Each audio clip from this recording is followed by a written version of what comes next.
সেনাবাহিনীর অভিযানে গ্রেফতার হাসনাত আবদুল্লাহ ও সার্জিস আলম। এদিকে আবার হাসনাত আবদুল্লাহ ও সার্জিস আলমকে গালি দেওয়া নিয়ে চলতেছে বিতর্ক। হাসনাত সার্জিসদের গালি দেওয়া হচ্ছে এরকম একটা ভিডিও ছড়িয়ে পড়ার পর প্রধান উপদেষ্টা এবং পররাষ্ট্র উপদেষ্টার সাথে আলাদা দ্বিপাক্ষিক বৈঠক করেছেন জাতিসংঘ মহাসচিব অ্যান্টোনিও গুতেরেস। হাসনাত সার্জিসদের গালি দেওয়া হচ্ছে এরকম একটা ভিডিও ছড়িয়ে পড়ার পর এটা কি বাংলাদেশের ইতিহাসে বিগত 10-15 বছর আগের থেকে ধরে এই পর্যন্ত দেখছেন? মূল কারণ হলো অ্যান্টোনিও গুতেরেস। এদিকে আজ জাতিসংঘ মহাসচিব বাংলাদেশে এসে অনেকের কুকর্ম ধরে নেন, ভয়ঙ্কর অ্যাকশন নেন তাদের উপর। সমন্বয়কদের এবার কি হবে? ডক্টর ইউনূসের উপরেও প্রভাব পড়ে। কপাল খুলে শেখ হাসিনার বাংলাদেশের অবস্থা এই ভয়াবহ হওয়াতে সেনাপ্রধান ও ইউনূসকে ফাইনাল বার্তা দিতেই ঢাকায় জাতিসংঘের মহাসচিব তিনি সেনাপ্রধান জেনারেল ওয়াকারুজ্জামানের কাছে শেখ হাসিনার পদত্যাগের যে পত্রটি সেটি দেখতে চাইবেন। যদি ওয়াকারুজ্জামান সেই পত্রটি দেখাতে না পারেন তাহলে সেনাপ্রধান এবং সেনাবাহিনীর উপর নিষেধাজ্ঞা দেওয়া হবে। পাশাপাশি ডক্টর মোহাম্মদ ইউনূসের অন্তর্বর্তী সরকারকে অপসারণ করে সেই স্থলে শেখ হাসিনাকে পুনঃস্থাপন করা হবে। শরীরে নেই ওড়না, গলার রক ফুলিয়ে আন্দোলন করছেন ডক্টর ইউনূসের সরকার পতনের। মোহাম্মদ ইউনূসের জমানায় বাংলাদেশ এমন বিশ্ব দরবারে নেতিবাচক রূপে প্রকাশিত হচ্ছে যা আন্তর্জাতিক গণমাধ্যমগুলি বিভিন্ন প্রতিবেদন বার করছে। অনেকেই আমাকে আজকাল বলেন যে কি ভাই, আপনি তো বা আপনারা তো বলেন ইউনূস চলে যাবে, এই আজ যায় কাল যায়, অথচ ইউনূসের যাওয়ার তো কোনো লক্ষণ নাই। সে তো বরং অনেক প্রতিদিনই সে নতুন নতুন ভাবে আবির্ভূত হচ্ছে। তার তো যাওয়ার তো লক্ষণ নাই, বরং সে এমন ভাব যে সে প্রতিদিন স্ট্রঙ্গার হচ্ছে। ওয়াকার যদি একবার বলতো জাতিসংঘের মিশনে আমরা যাব না, তাইলে এই সিপাহি থেকে লেফটেন্যান্ট কর্নেল পর্যন্ত ওয়াকারে ধরে জবাই করতো। বলতো বেটা হারামজাদা, তুই না হয় ভারতের পয়সা খাস, তুই না হয় আওয়ামী লীগের পয়সা খাস, কিন্তু জাতিসংঘের ওইখানে আমাদের যাওয়ার দরকার আছে টাকার জন্য। আমাদের সেনাবাহিনী স্বাধীনতার পর কখনো বাংলাদেশ আর্মিকে এতটা লজ্জার সম্মুখীন হতে হয়েছে, এতটা ঘৃণার সম্মুখীন হতে হয়েছে, কিংবা সাধারণ মানুষ সেনাবাহিনীর প্রতি একটা আস্থার জায়গা ছিল সেটা নষ্ট হয়ে গিয়েছে। সেটা আমার মনে হয় এরকম ঘটনা এরকম স্বাধীনতার পর ঘটে নাই।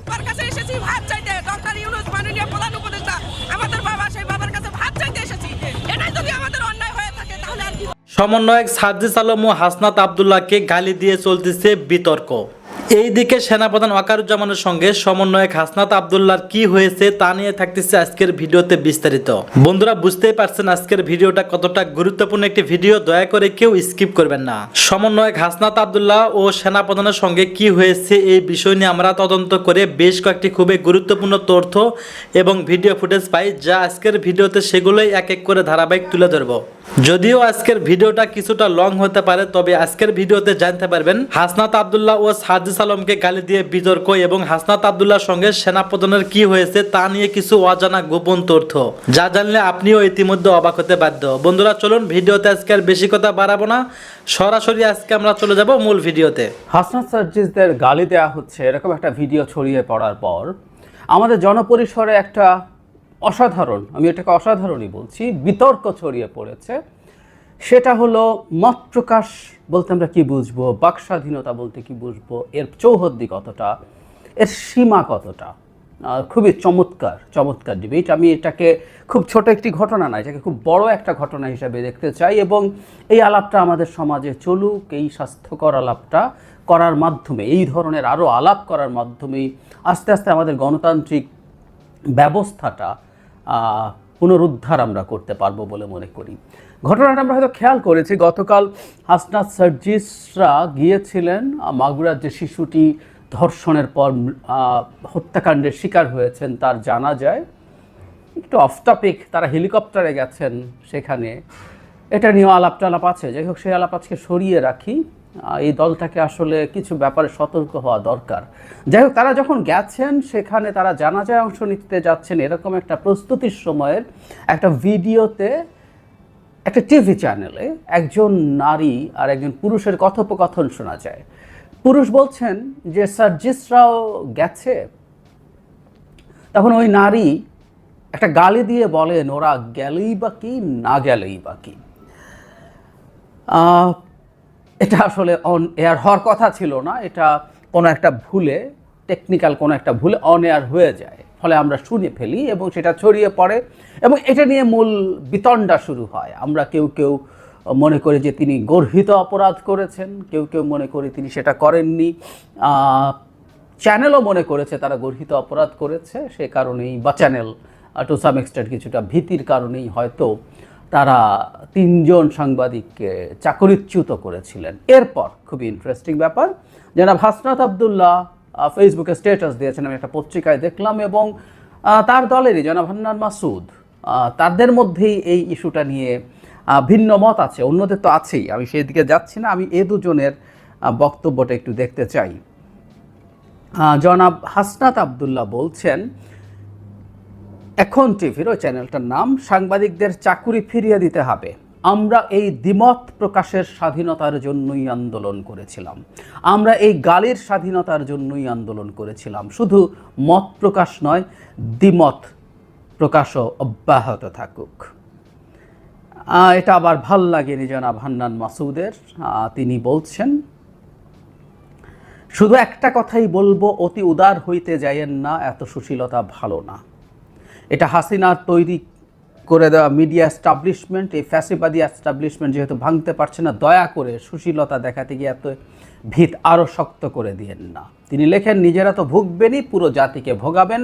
আসলে যদি আগামী প্রজন্মের জন্য, নিজেদের জন্য এই ভেঙে পড়া রাষ্ট্র ব্যবস্থা পুনর্গঠনের উদ্দেশ্যে রাজনীতি করতে চান, অবশ্যই অবশ্যই হাসিনার তৈরি এই মিডিয়া এস্টাবলিশমেন্ট, প্রশাসনিক এস্টাবলিশমেন্ট, এমনকি পলিটিক্যাল এস্টাবলিশমেন্টও ভেঙে নতুনভাবে গড়তে হবে। তারপর আরও কিছু কথা আছে, তিনি হাসনাত আবদুল্লাহকে ট্যাগ করে কথাটা বলেছেন। তাহলে আমরা বুঝতে পারি যে জনাব হাসনাত আবদুল্লাহর যে মন্তব্য, তাকে হান্নানের কাছে অতি সুশীলতা মনে হয়েছে। আচ্ছা, এখন প্রথম যে বিতর্কটা এসছে সেটা হলো, এটাকে গালি দেয়া বলা যাবে কি না।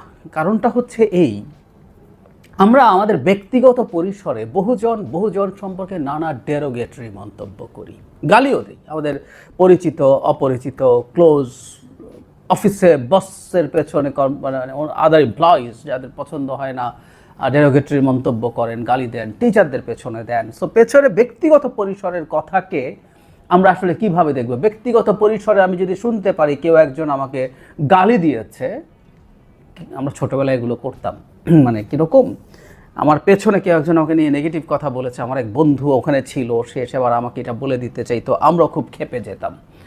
কিন্তু ব্যাপারটা এখন আমরা যদি ম্যাচিওর জায়গা থেকে চিন্তা করি, ব্যক্তিগত পরিসরের কোনো তথ্য যদি আমরা পাই, সেই পরিসরে অবমাননাকর ডেরোগেটরি মন্তব্য হতে পারে, গালি দেওয়া হতে পারে, সেটা কি বাকস্বাধীনতার মধ্যে পড়ে না? আমি মনে করি পড়ে। তাই যদি হয়ে থাকে, এটা তো আসলে আদতে একটা ব্যক্তিগত পরিসরের মন্তব্য, যেটা সামহাউ পাবলিক হয়ে গেছে। এটা তো আসলে পাবলিকলি করা হয় নাই। এটা যদি পাবলিকলি করা হতো, তখন সেটা নিয়ে আরেক ডাইমেনশনের ডিফারেন্ট ধরনের আলাপ হতে পারত।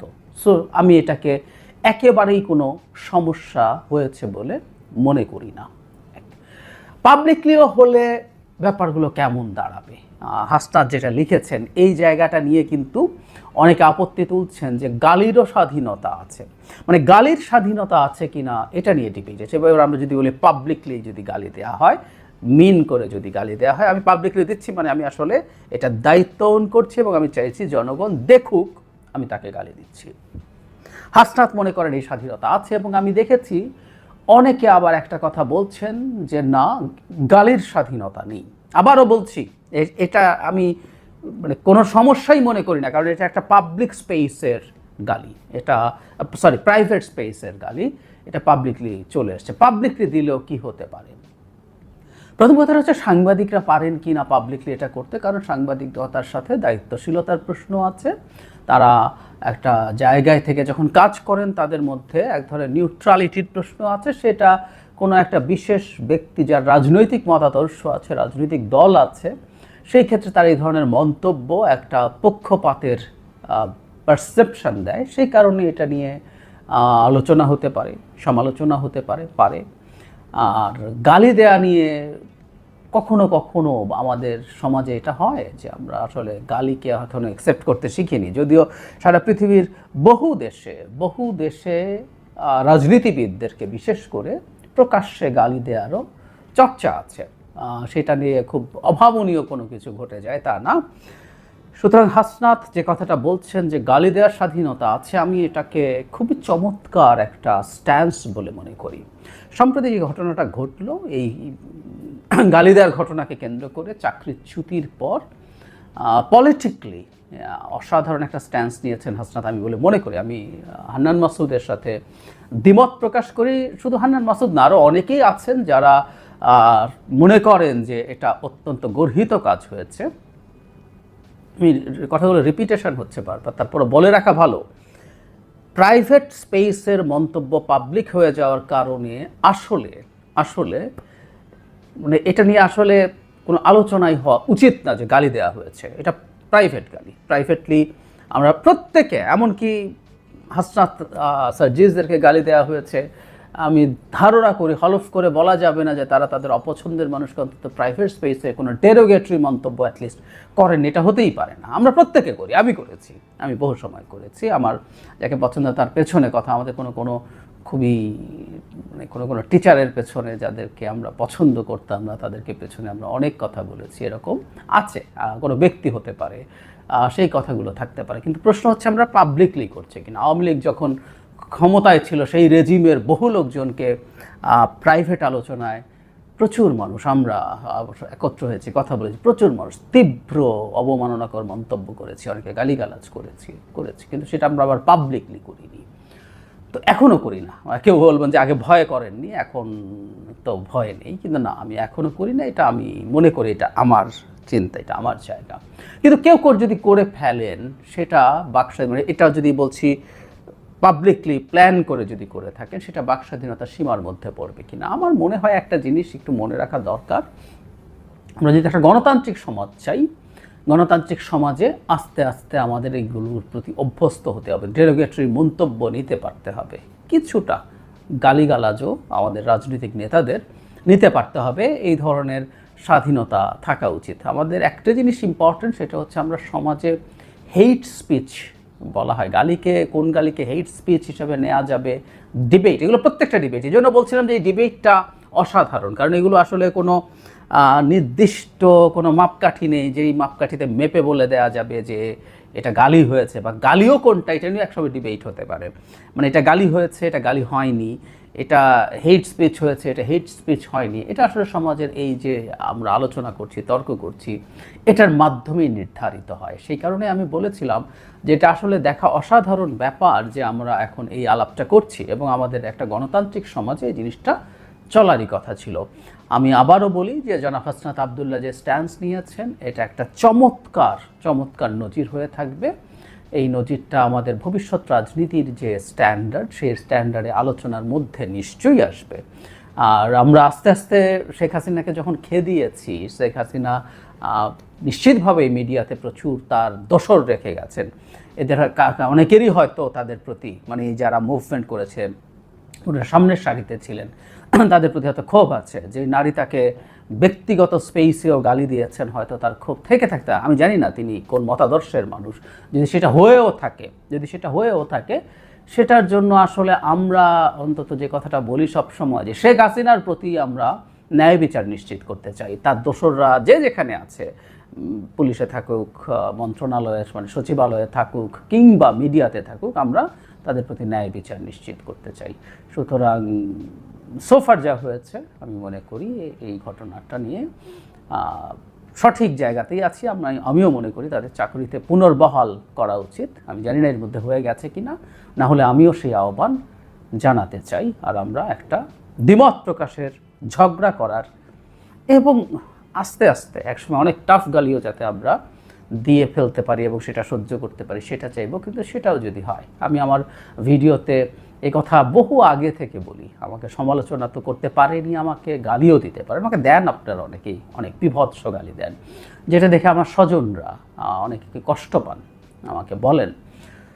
আমি একেবারেই পাই না, আপনাদের সেই অধিকার আছে বলে মনে করি। এবং আমি এটুকু বলে শেষ করি, আবারও এটা আবার ভিডিও নিয়ে খুব খুশি হব যদি যে জায়গায় আপনি দ্বিমত প্রকাশ করছেন সেগুলো যদি প্রকাশ করেন। আমরা একটা আলোচনা বা ডিবেটের, ডিসকোর্সের সোসাইটি চাই।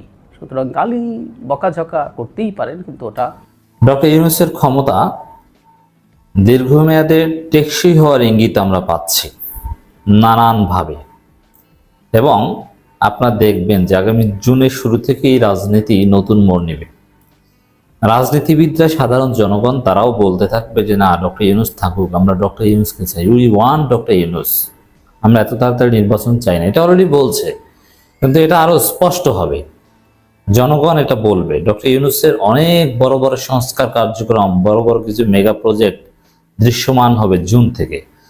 তখনই এই নির্বাচন চাওয়ার এই বিষয়টা অনেকটা ধামাচাপা পড়ে যাবে।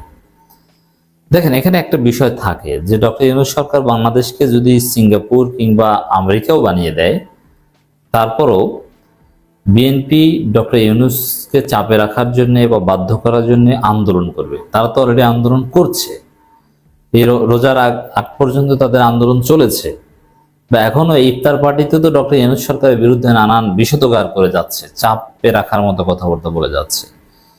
কিন্তু এই ক্ষেত্রে প্রফেসর ইউনূস সরকারের অন্যতম একটা চ্যালেঞ্জ হচ্ছে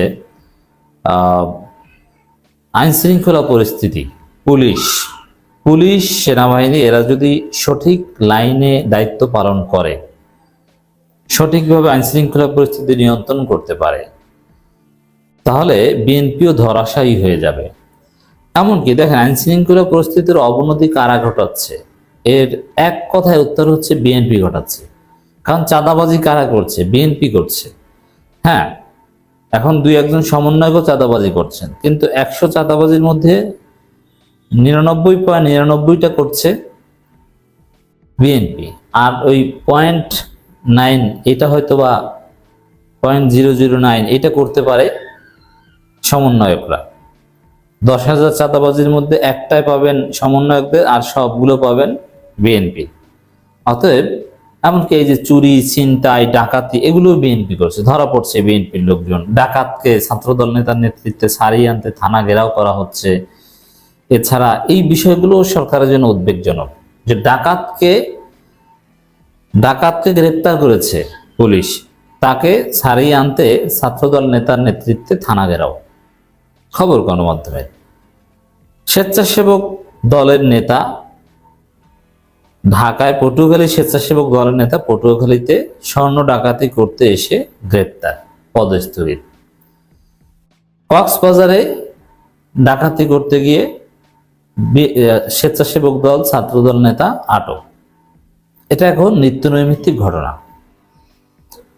অতএব সেই বিএনপি যদি আন্দোলনে হুমকি দেয়, তাদেরকে তো ধরাশয়ী করতে হবে।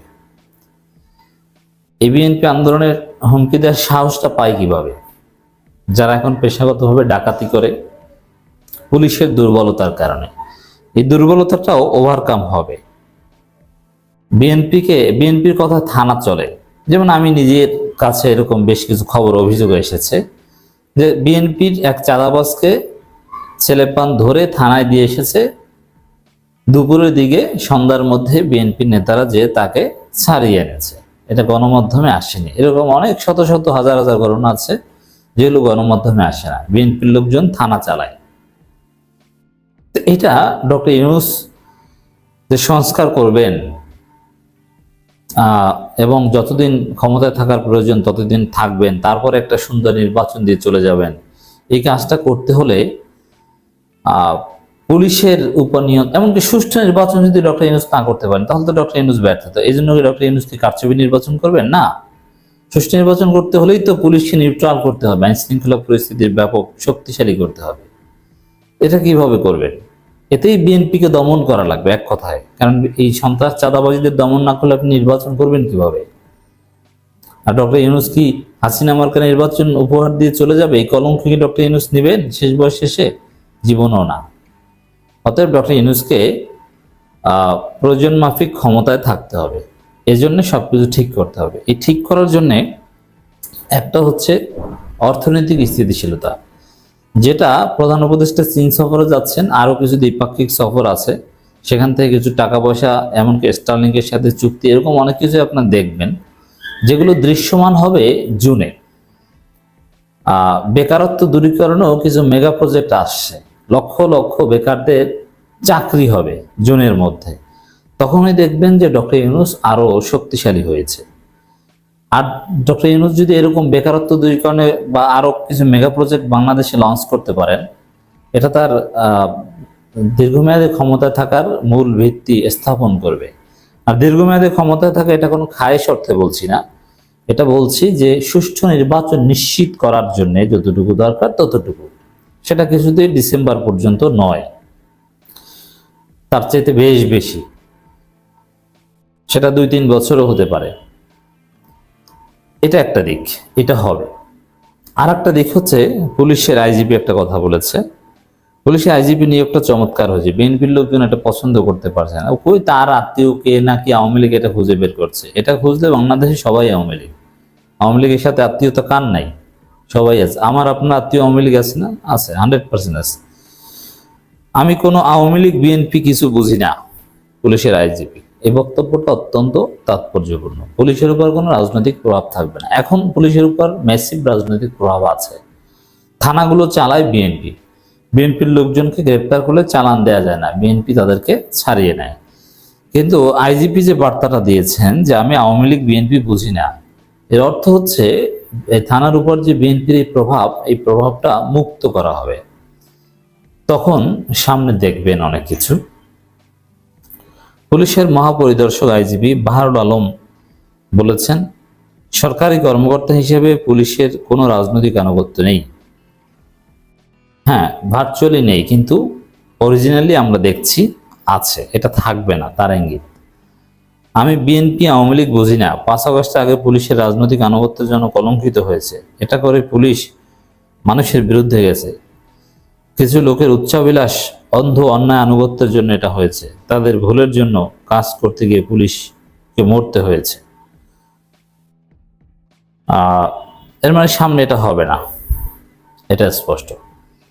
এবং পুলিশের আরো কিছু দুর্বলতা ওভারকাম করার জন্য অক্সিলিয়ারি ফোর্স নিয়োগ দেওয়া হচ্ছে। প্রথমে হয়তো 1000 দেওয়া হবে শুধু ডিএমপিতে 1000 জনশক্তি বাড়া মানে অনেক, তারা গ্রেপ্তার করতে পারবে। এরকম আরো কিছু বিষয় আসছে, যেগুলোর মধ্য দিয়ে ওই বিএনপির কথায় পুলিশ চলবে, এই জায়গাটা সংকুচিত হয়ে যাবে। আর এই জায়গাটা সংকুচিত হলেই বিএনপি একটা ধরা খাবে, ডক্টর ইউনূসের বিরুদ্ধে আন্দোলন করতে পারবে না, ডক্টর ইউনূসের ক্ষমতা আর টেকসই হবে, সাস্টেইনেবল হবে, প্রয়োজন মাফিক। আইজিপি বাহারুল আলম আরো বলেন, কাজ করতে গিয়ে আমাদের যে লোকগুলো মারা গেছে তাদের ভুলের জন্য জীবন দিতে হয়েছে।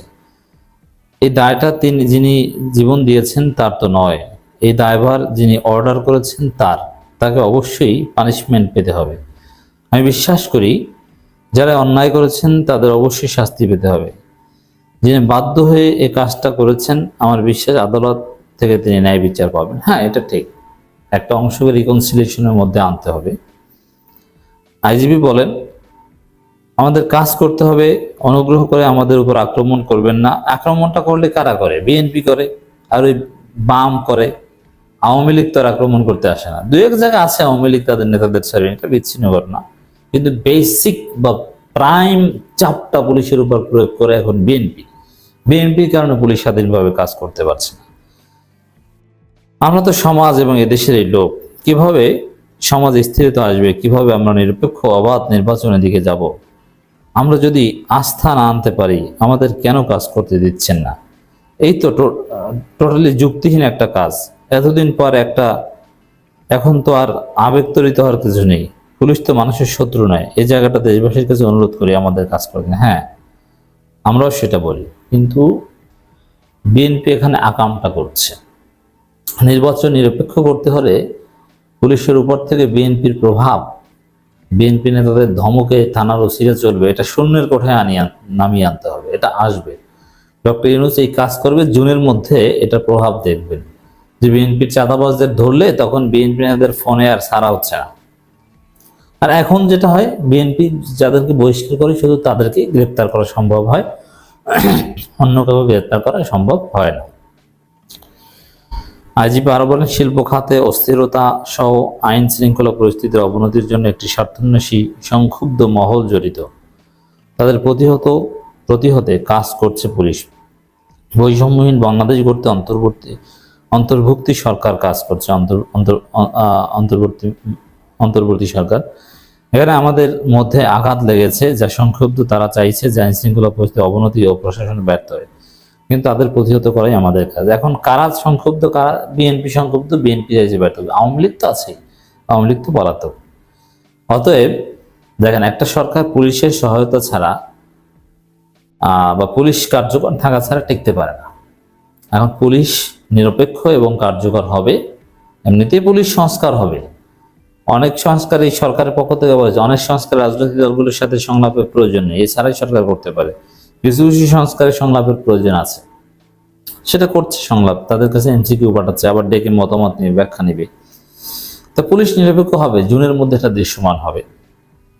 ঈদ যাত্রায় বিপুল মানুষ শহর ছাড়েন উল্লেখ করে তিনি বলেন, মানুষের সম্পত্তি, বাসা বাড়িতে চুরি ছিনতাই রোধের জন্য সারা দেশে বিশেষ নজরদারি থাকবে। তারপর প্রত্যেক বাড়িঘর তালা দিয়ে প্রস্তুতি নিয়ে যাবেন।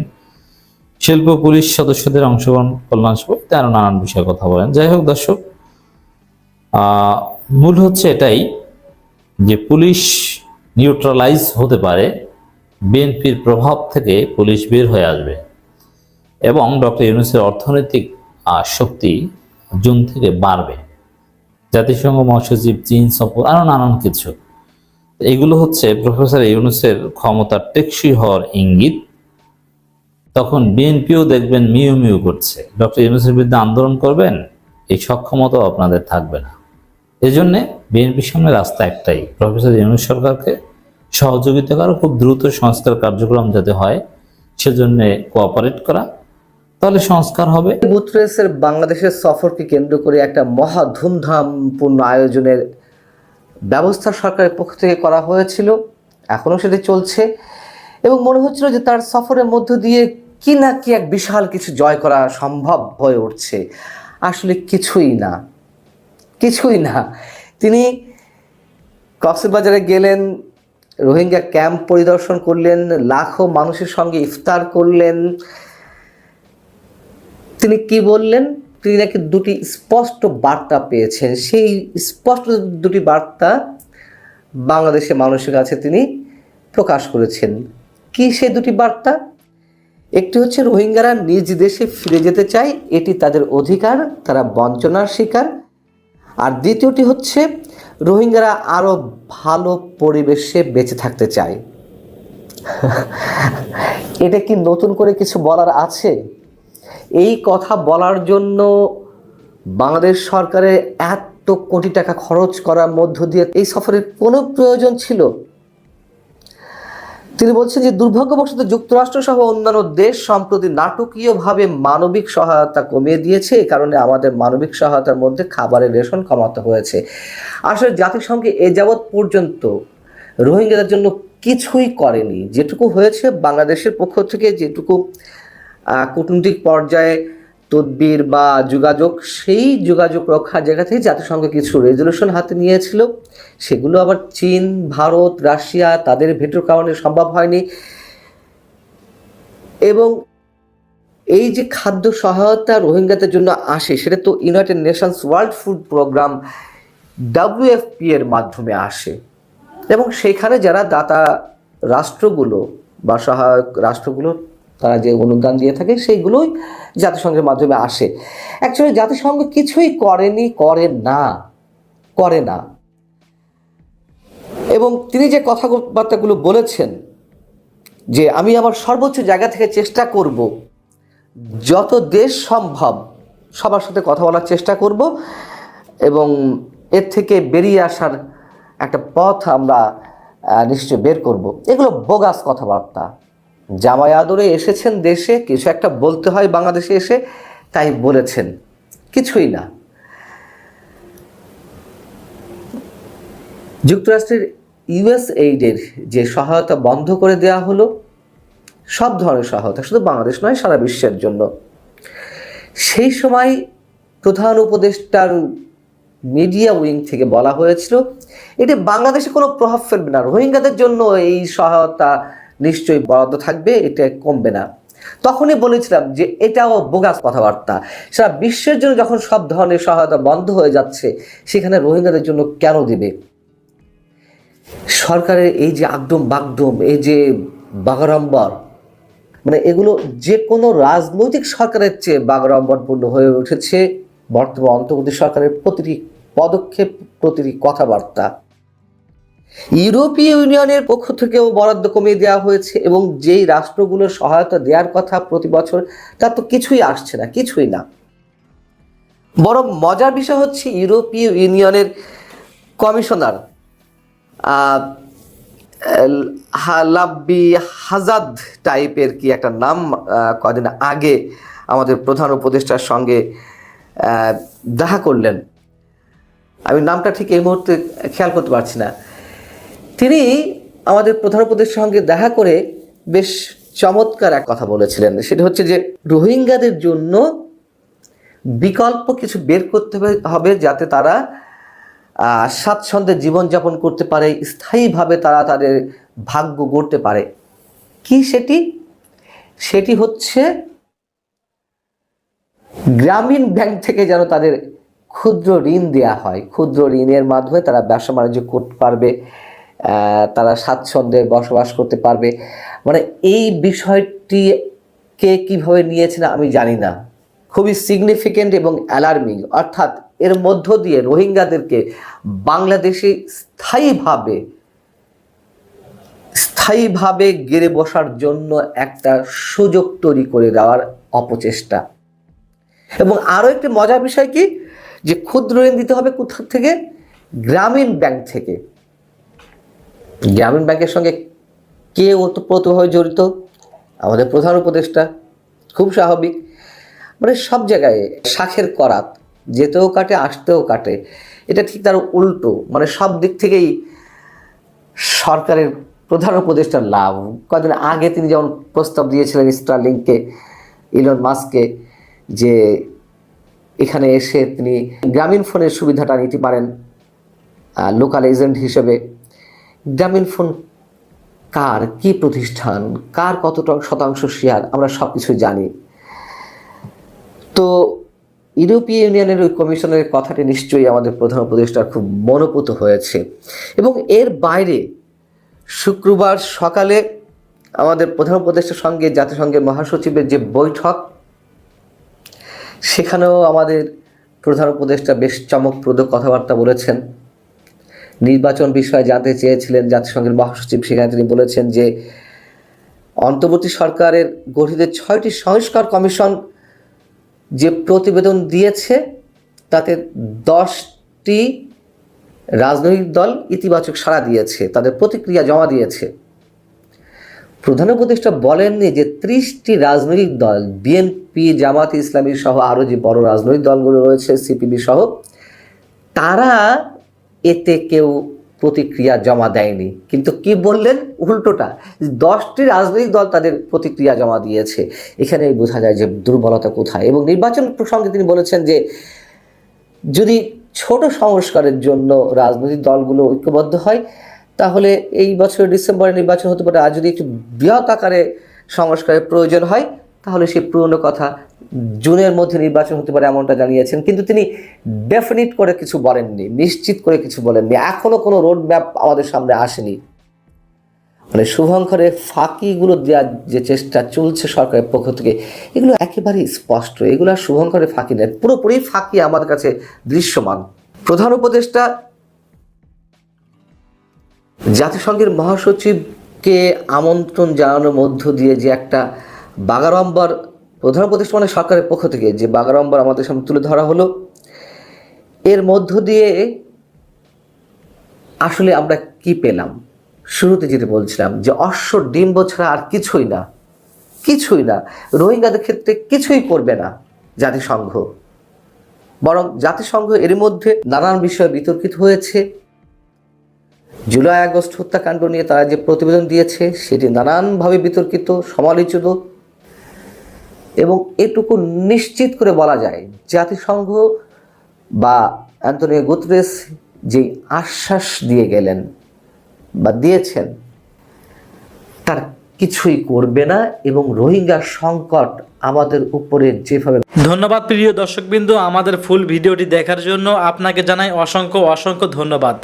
তো বন্ধুরা, এতক্ষণ আপনারা যে ভিডিও ফুটেজটি দেখতে পেয়েছিলেন সেনাপ্রধান ওয়াকারুজ্জামানকে নিয়ে এবং হাসনাত আবদুল্লাহ এবং সার্জিস আলম, বিশেষ করে সার্জিস আলম এবং হাসনাত আবদুল্লাহকে নিয়ে যে নিউজটা দেখলেন যে এই সমন্বয়ক বৈষম্য বিরোধী ছাত্র আন্দোলনের সমন্বয়ক সার্জিস আলম এবং হাসনাত আব্দুল্লাহকে গালি দিয়ে বিতর্ক চলতেছে বর্তমান বাংলাদেশের সোশ্যাল মিডিয়াতে।